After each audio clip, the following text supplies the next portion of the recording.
Yeah, hi Diana, welcome. So Diana's here, guys.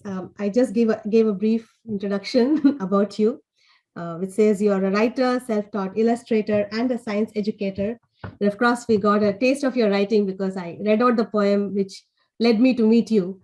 So thank you for being here, and it's over to you now. Surabhi, thank you so much for the opportunity, and thank you also very much to the Charlotte Mecklenburg Library for this exciting opportunity. It's nice to see so many folks here today. So for the talk portion, Surabhi asked me to introduce myself a little bit more by sharing a bit about my background and how I got into this combination of creative writing and science education that I do. And then for the remainder of the talk, I want to talk about the goal of balancing a day job and one or more creative practices. And so I was reflecting on my own practice and pulled out some themes as well as some concrete tools that I think might be interesting to other folks. And so I'll be happy to share those. So to start out a bit about my background, I've always been interested in both science and the arts, although probably as a kid, I was more kind of identified more as being on the arty side of things, but at a pretty young age was also like, oh, I love nature, I love animals, maybe I want to be a vet when I grow up. And when I got older, that turned into wanting to be a biologist. And so in my undergraduate education, I majored in biology, minored in creative writing. There's a little bit of a crux at the end of undergraduate because I had to make a decision at the time, between doing a PhD in science or going for an MFA in creative writing. And I decided to make the more long-term practical decision, knowing how hard it is to really make it work full-time as a creative, having followed the careers of folks who are full-time writers. I just decided I liked the idea of continuing to engage in research, which I still find really satisfying, even though I'm not in the lab anymore. And so I decided to go for a PhD in microbiology at the same time that I knew it was going to continue to be important to me to pursue creative work. So basically, for many, many years at this point, I have been making a point of balancing some kind of day job / study intensive work with multiple creative practices. So at this point, I have a really amazing day job running a science communication program at MIT. So basically what we do is try to improve young scientists and engineers' ability to communicate about their own work.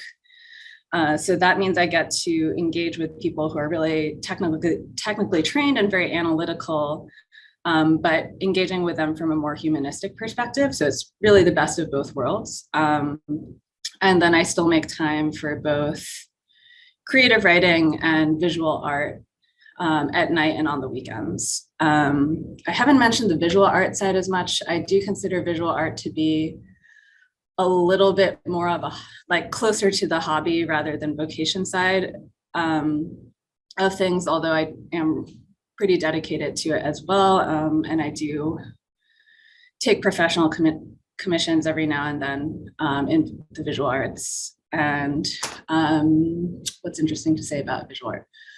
I guess that has been interesting because I considered myself to be a self-taught illustrator. And I think that's a testament to how much information there is available for free on the internet now if you want to self-educate in various creative fields. And I think that's a huge privilege of living when we do right now. So I'd say that's a short of how I've come to balance all these different things. If you were to ask me to kind of list out in priority order how I think about my professional identities, the education piece is a huge part of my identity. After that, I would say I probably still identify as a poet, although actually for the past couple of years, I've been working on fiction more. And then after that would come the visual art. And I guess I should also say, when I did my creative writing degree in undergraduate, I was formally trained in poetry. So all the fiction that I've been doing since then, I've been figuring out by myself, which has been a little bit scary at times, but also very interesting.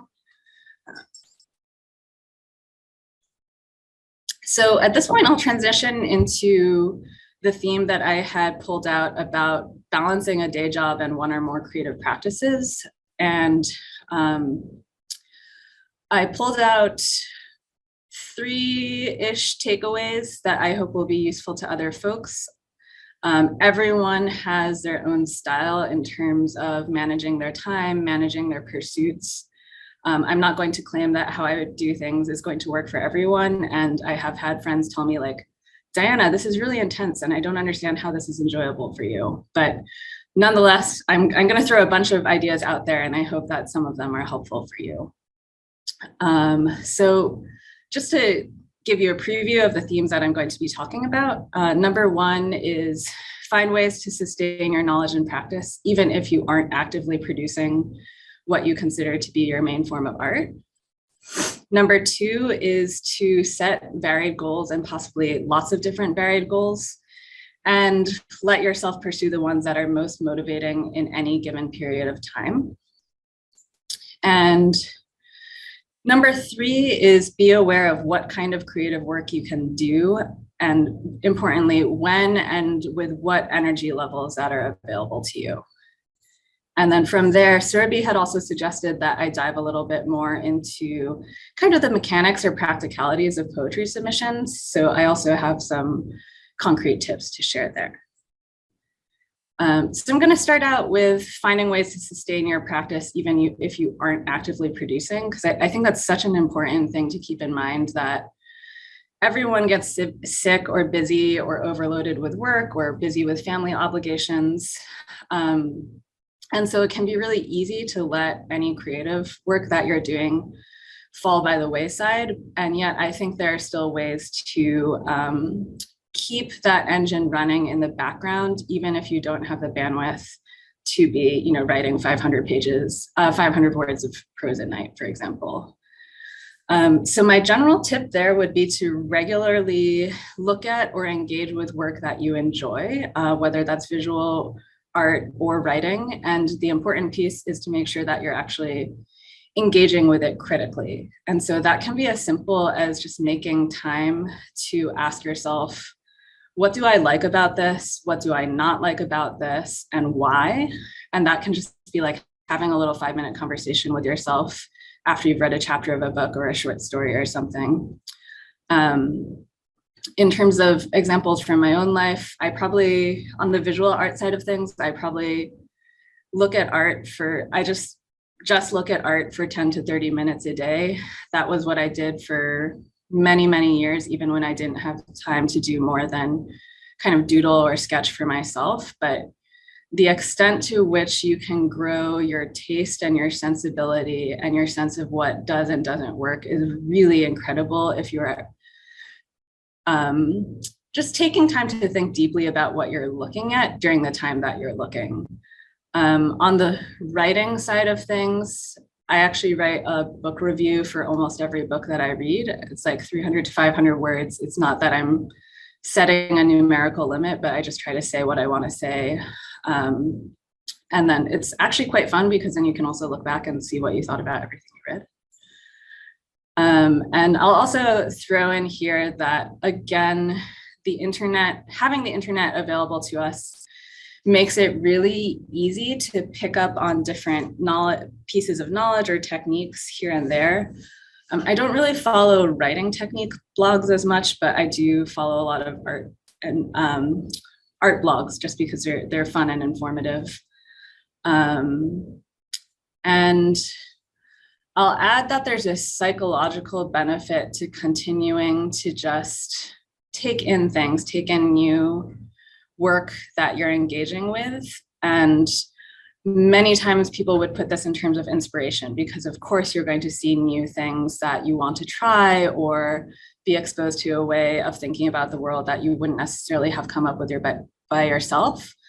But I'd like to add that I think there's another little psychological kicker in there, which is not just inspiration, but envy, because I think envy can be a surprisingly strong motivator. It's not a good long-term motivator, because negatively slanted emotions, like they just don't keep you going in the way that positive emotions do. But personally, I find that if I've been feeling really sluggish and demotivated and like I'm not getting anywhere, but I also don't want to take the energy to actually start doing something, if I sit down and read something really awesome and I get that combined feeling of both, this is amazing, and also I want to do that, it can be a huge motivator just to kind of kick yourself into gear again if you haven't been able to get over that energy barrier of actually sitting down to work on something. So those are some quick thoughts about just sustaining your practice in the background. And my next theme is the idea of setting varied goals. And the reason I like this as a recommendation is because some people might, even though some people may find it more doable to stick to just one big goal as something that's always in your focus, something that's always in the background of your mind, and you're not getting distracted by other projects or ideas. Given the reality of having more than one pursuit or more than one interest, and also just the human reality of attention and motivation varying over time, I find it both more fun and more realistic to have a smallish slate of things to choose from. The important thing is that once you have chosen one of those kind of sub goals, you do have to stick with it for a reasonable period of time. Otherwise, you're just going to end up flitting between 5 billion different things. So realistically, for example, if I am working in a very project-oriented way, I find myself going through cycles that are probably 4 to 6 weeks long, where I'm like 1 month long chunk might be just focused on visual art, or 1 6-week chunk might be just focused on prose, for example.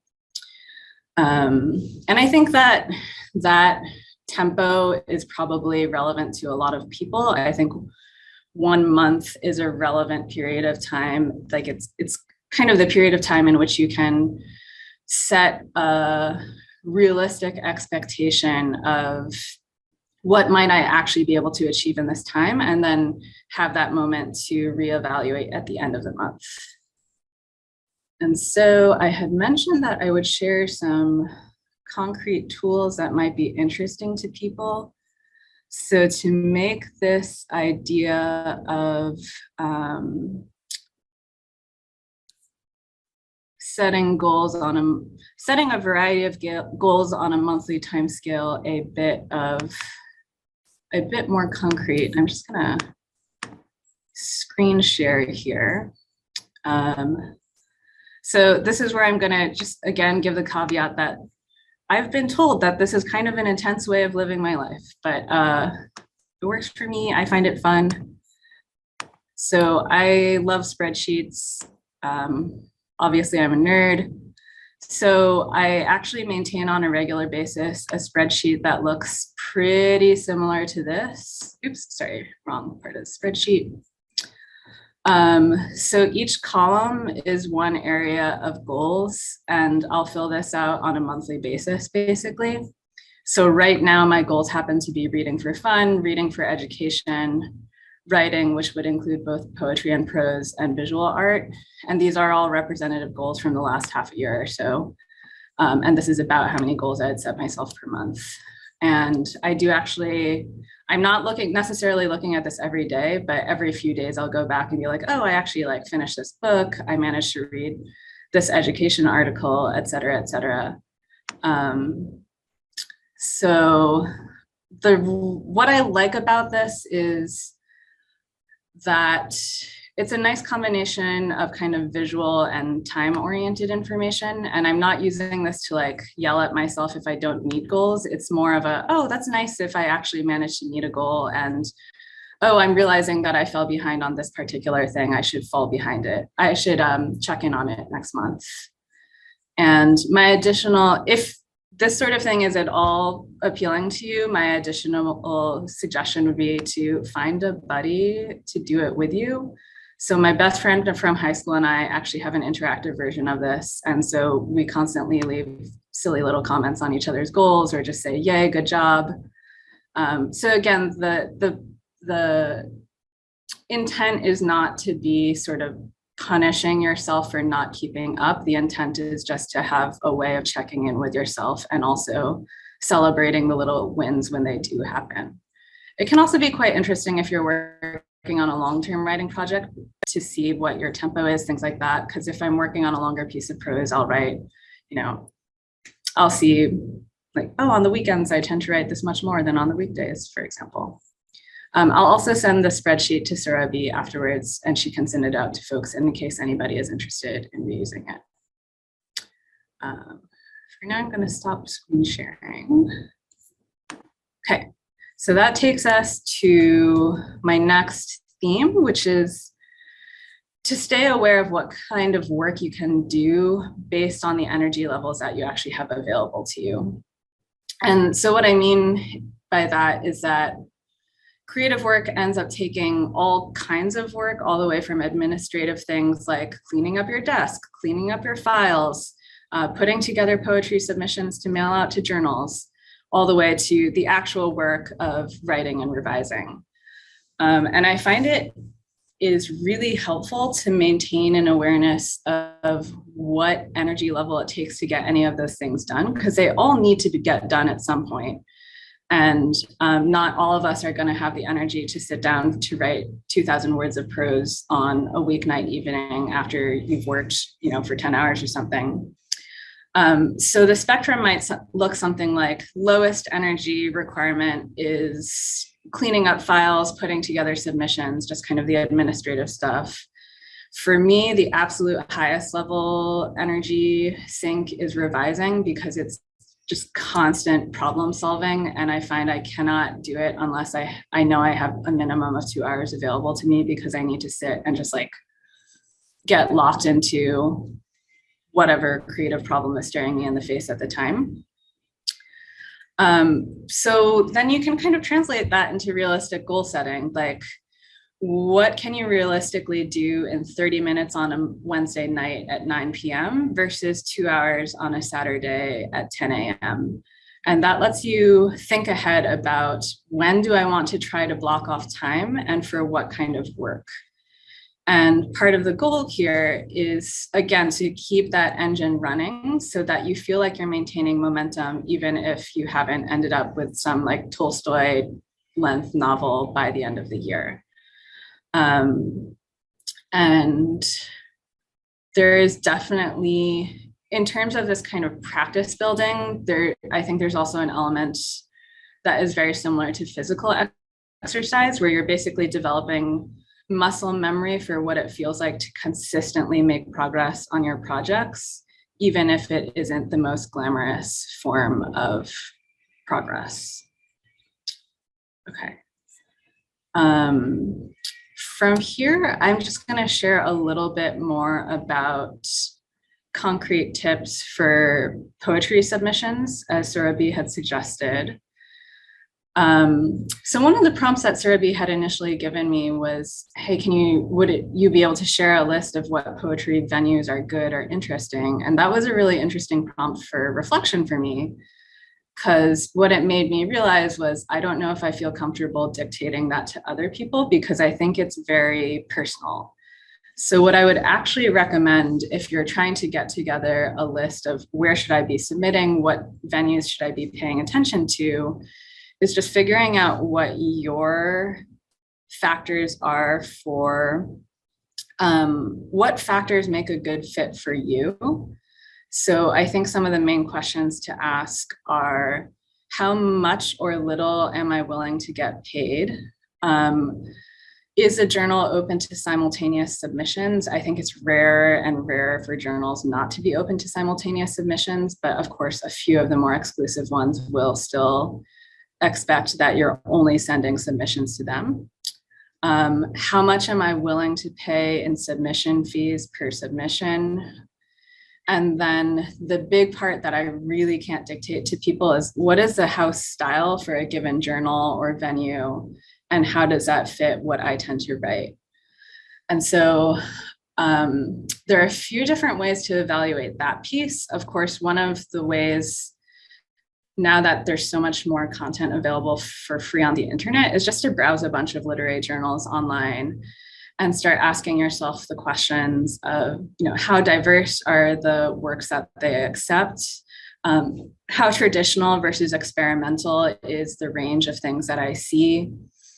And where do I think my style would fit in here? And most journals have a distinctive enough kind of palette that you can really look at, let's see, 5 pages of it and immediately get a sense that this is not going to be a fit for me, or actually, I think this could be a fit for me. And a more old-fashioned way of doing this kind of stylistic browsing is, if you can, go to a physical bookstore that stocks literary journals and do the same thing, just like flip through a bunch of different journals and see what's the range available to me. But I realize that not all bookstores actually have that many literary journals in stock. So if we go back to the internet, there are also some free and paid services or kind of indexing websites that you can use in order to do some of this research. So I'll type the names into the chat so people can see the spelling. So probably the most famous one is Duotrope, which used to be free, but is now locked, but it's really extensive. And I think they have some other software built into it. They have their own backend for tracking your submissions and planning them, but you can really easily, if you're willing to pay their their subscription fee, you can really easily sort journals by, what genres do they accept? What are the word limits, payment rates, stuff like that. So it will save you some legwork rather than going out and organizing that by yourself. There's also Submittable, which is free, but probably a little bit less inclusive than Duotrope. And you might already be familiar with Submittable because it's also the main submission engine for most literary journals nowadays, which is how they get their information. So I haven't really gone into them as much from the perspective of, let me find opportunities that are open, but I think they do have decent browsing capabilities for actually handling, looking for what's open right now. And again, what genres do they accept? What are their payments rates, and so on and so forth. Okay, so to bring this to the really concrete level again, if you're thinking about, oh my gosh, there's so much information to keep track of, how do I make sure that I'm not missing deadlines? Since almost every journal has different months of the year when it's open. This is where, again, we can use spreadsheets, hooray. Combination of spreadsheets and calendar reminders, I would say. So step number 1 would just be to create a list or spreadsheet of your venues of choice. I probably have on the order of 30 venues that I keep track of at any given point in time. And then I also set reminders for myself in my electronic calendar for when they're actually open. And I have a combination of reminders because there are a decent number of journals that are open from the kind of September to May period. So I will set a generalized reminder for the fall to spring submission period is open. But there are some journals that have quirkier submission periods, like they're only open from May 1st to May 21st. So then I'll create more tailored reminders for those, especially if it's a journal that I do find to be really desirable. And okay, I promise more spreadsheets. So let me screen share one more time. And this is also a heavily cleaned up version of, again, a spreadsheet that I do use on a regular basis. So since I don't pay for Duotrope, this is how I keep track of my poetry submissions. So on the left-hand side, I have a list of all the poems for which I'm considering publication at any given point in time. Then each of the columns is the journals that I am considering or have already submitted to. And then below, I can keep track of things like when did I actually submit, if I heard back, when did I hear back, and then I'll try to note down things for further attention, like, oh, this time the editor actually sent me a clearly customized email asking me to resubmit. I should actually resubmit. And then just a little bit more accounting, I just use a little spreadsheet formula to count up how many different journals I've submitted a given poem to. So I can see like, oh, this poem I've submitted almost everywhere, I should give it a rest. This poem I've submitted to only one journal, I should try to submit it to more places. So that is a big piece of how I stay organized with poetry submissions. And I think the note that I'll end on here is, since I mentioned encouragement to resubmit, I'm just going to mention a stat that really stood out to me when I learned it a few years ago. You may be aware of an organization called VIVA, V-I-V-A. I forget what it stands for, but it is an acronym. But they basically do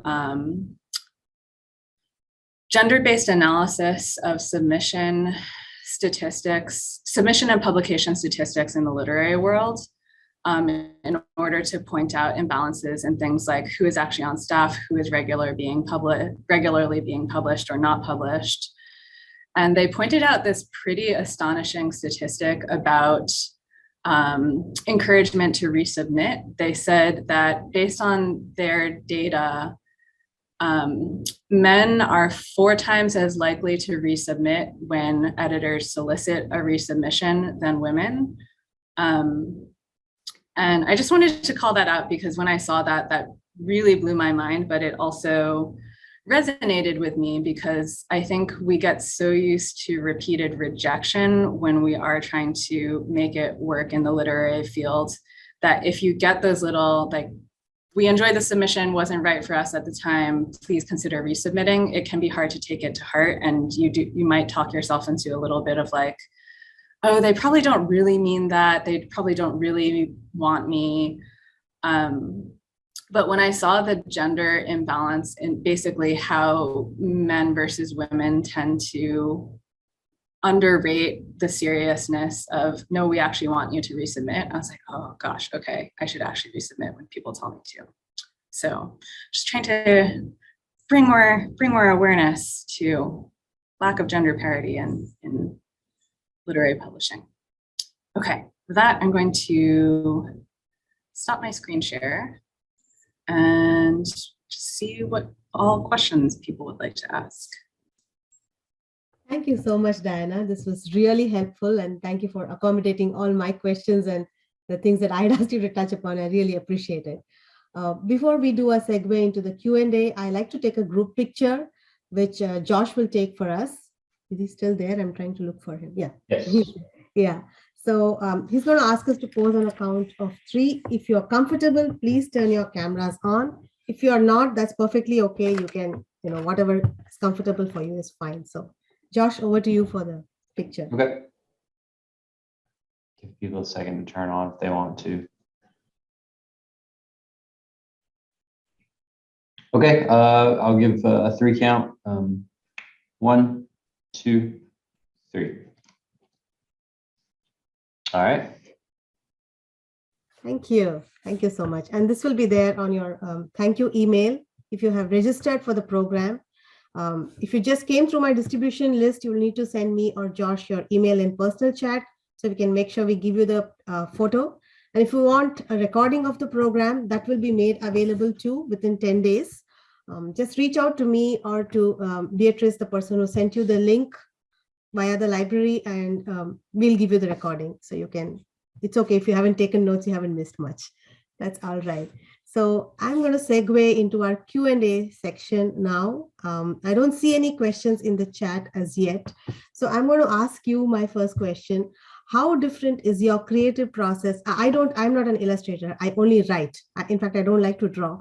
So how different is your creative process of illustration versus when you write? It's a really fun question and something I do enjoy reflecting on. I will say I think this is set by personal preference, not just the fields per se, because I do call myself and consider myself an illustrator rather than a fine artist, which means that the work I do is more representational or literal in a sense, rather than it's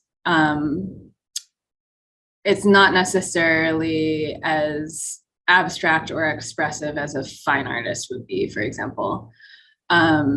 So with that in mind, I do have a more craft-like relationship with visual art than with creative writing. Like a big appeal for me of visual art is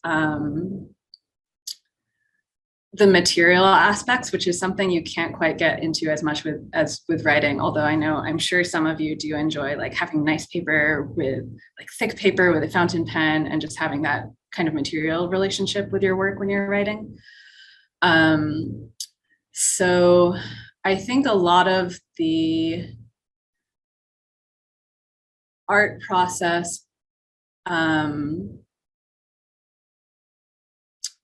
I think it can feel more explicitly like problem solving from the start, although that can vary in that you have a particular concept in mind that you want to convey. And there's almost a more, for illustration, there's almost a more mechanized process of how you would get to that endpoint. Although of course I have asked myself the question of how would I kind of analogize that through creative writing? Because with illustration, for example, the general process is that, okay, you have a concept, now you should generate 5 thumbnail size sketches, possibly 10 or 20, compare them, think about how think about what formal elements of the composition work better or less well, think about which is stronger from a narrative point of view, then you pick one and then you just kind of like keep drilling down on it from a technical perspective. That doesn't mean there isn't room to surprise yourself, but it's a little, plenty of surprises can come up, especially because I work in watercolor, which is notoriously the most unpredictable medium, but it's a little bit more end directed than writing, where there's a little bit more, with creative writing, there's a little bit more like, I have no idea where this is going to turn out. Like maybe I have an idea of what the ending of a given thing might be, but most likely not to begin with. Thank you. I can see a lot of questions popping into the chat. Do you want to look at them and go ahead and? Sure thing. So Carol asked, where can you find my work? I'll type my portfolio website into the chat. Hi, Jacqueline. Jacqueline is one of my colleagues. There are a few folks from my work here, and I appreciate your being here. So Jacqueline would like to know, how does my management style for my creative work compare with my management style at MIT? I'm kind of like, I always feel weird being asked to describe my management style at work. Like, Jacqueline, how would you describe my management style of you? Okay, management style for creative work. I think I'm a lot more, with work, I'm really deadline driven because there are multiple people that I'm accountable to. With creative writing, it's neither realistic nor fun to be that hard about deadlines and expectations, which is why I mentioned enjoying having multiple goals that I can kind of toggle back and forth. So I think it's important, even as you're trying to maintain momentum with a creative or outside practice, to give yourself a little bit more space and make sure that you're not just making it more stressful than it needs to be, because then it's going to start feeling like work, and you don't need like 3-day jobs. I hope that answers your question, Jacqueline. Let's see. So Sarah Archer says, as someone with a number of professional and creative pursuits, can you talk about how you set longer term goals for yourself with your work, and how do you balance the different parts of your career? Such a good question. I think, so I talked about setting goals on the month scale, which for me is the scale that I tend to think at. I think some people do naturally think much more on the year to years time scale. For example, I think there are periods where I go through being pretty disciplined about forcing myself to think a year out. Obviously, New Year's is a good milestone for having yourself do this kind of thinking, but you might also like to set other points during the year when you really have yourself sit down and do a retrospective of how you've been doing with those kind of week to month scale goals, and ask, how is it all coming together? Am I happy with the balance of things? Is this pointing in the overall direction that I want it to be going? So I guess my short answer to your question is reflection and comparison of where you are with where you might like to be. And I think the tricky thing with reflection, is, of course, is that you need to make time for it, because otherwise you just get sucked into the day-to-day. Let's see. I hope that answers your question, Sarah. Carol asks, how does your scientific or microbiology inform my art and vice versa? What role does it play, if any, in my creative life? I think it's not very literally visible, because I like to have the different forms of expression that I pursue to be almost as different as possible, so that I get to do as many different things as possible. That's why I mentioned, for example, enjoying just the pure material process of visual art, where it's really a lot of it can be about experimenting with materials, seeing how different types of paper react with different pigment, which is almost completely unrelated to anything that I do for my day job. So I do like having that diversity of experience. I think the through line is probably just the analytical way in which I approach things, which you've probably already seen in this presentation. Like, my whole life is run through spreadsheets. And another through line would be the element of communication, of course, because my whole day job, where the questions that we're constantly asking are, what is a message that you're trying to get across? Who should care about this message? How can you help the people who you want to be interested in that message engage with that? And of course, on different levels, that is also what all different kinds of creative work are trying to do. It's just that the balance of priorities is very different, because for most poetry, for example, for most poems, you don't want the message to be given out very easily. Like, you want there to be an experience along the way of getting to the message. Otherwise, it can feel very literal and prosy. But it's all different. All of these problem-solving processes are about thinking about the relationship of what are you showing versus what are you not showing at given points in time? Like, how are you controlling people's attention on what you're trying to communicate to them? Can I share some of the art blogs that I follow? Yes, I would be happy to share art blogs. I think that might be better for a follow-up email, so I can be more thoughtful about saying which ones I enjoy the most, but I can share those with Surabhi to email out.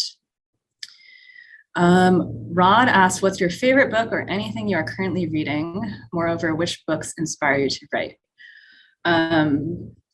I'll answer that from a poetry perspective first, in terms of which books inspire me to write, because I do have a subset of poetry collections that I just read over and over. In terms of contemporary poets, the two poets I probably read the most are Henri Cole and Sarah Arvio, both of whom I love. Especially Sarah Arvio's incredible collection, Night Thoughts, which is just so beautiful and strange. That into the chat so people can see the title. Favorite book or anything you are currently reading? The last book that I finished that really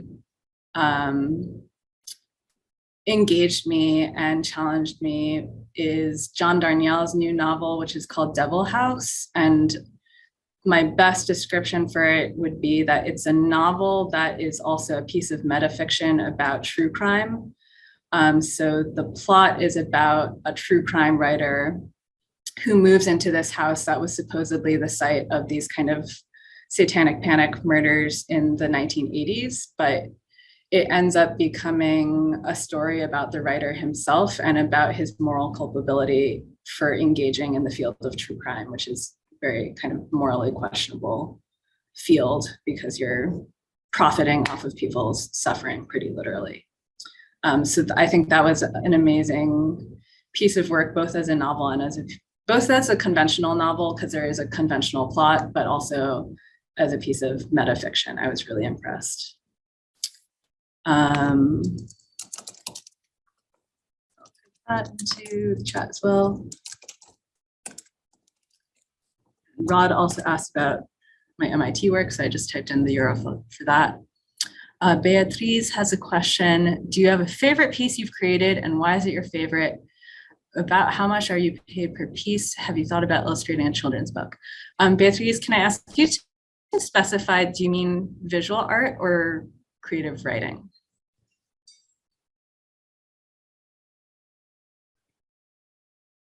Either one. Oh no, even more choices. Okay. Favorite piece. I'll answer for visual art because I think that's easier to answer. My favorite piece of visual art right now is a painting that I did a couple years ago. If you've gone to my portfolio website, it's kind of the first piece in the first gallery. And it's a painting of a little fountain trickling out of a wallpapered wall. And it's from a series that I've planned. It's still the only piece that I've done in the series, but the concept of the series is that there's a house somewhere in rural Denmark that has been kind of left to its own devices and is sprouting all sorts of flora and fauna and has its own sort of interior life. So I'd been daydreaming about it for years and years, probably almost 10 years at this point, and finally sat down to put together that piece. And yeah, it was just like a really happy intersection of being able to realize a vision that I had had for a while, but didn't quite know how to approach, plus just really enjoying the material process of putting it together. Because I really enjoy painting old stuff, like stuff that's kind of stained or rotting. So this is like the perfect subject matter in terms of having all this stained peeling wallpaper and moss and little flowers growing and things. How much are you paid per piece? Gosh, I'll answer that in terms of writing because I think that's relevant, more relevant to folks here. So, and I'll answer that in the general. I think probably a thin majority of literary journals are unpaid. And I think that's valid and there's a place for that. It's just up to writers to decide how they want, basically how they want to value their work. If you're writing poetry, you're never going to get rich off of poetry anyway. So like being paid for it is symbolic. But it might feel okay to you to be published for free and it might feel not okay to you. And I think that's really up to the individual. I think then after that, there's a decent slice of journals that pay in the $10 to $20 range per poem. And then after that, the next tier up, I would say is like $35 to $50 per poem. And then there's a really, really limited slice of journals that pay $100 to $200 per poem. But that's like, I can think of one journal off the top of my head that pays that much for unsolicited submissions. So again, you're never going to get rich off poetry. I'm sorry. It's very sad. It's a very important and amazing art form, but the free market doesn't value it. Have I ever thought about illustrating a children's book? Many times, but haven't pushed through on a project. I did have a project for a while with an author friend of mine where we were illustrating a sort of topsy-turvy, the sort of thing where it's kind of a children's book for adults, where the content is probably a little too weird for children. Although, I don't know, I was a pretty weird kid, so who knows? And we got as far as like thumbnailing every page layout, and we completed maybe a third of the illustrations together and such, but right now it's on the back burner. Renaya or Rania, I hope I'm saying your name right, says, do you ever run into getting burnt out when it comes to balancing your passions? If so, how do you typically like to deal with it?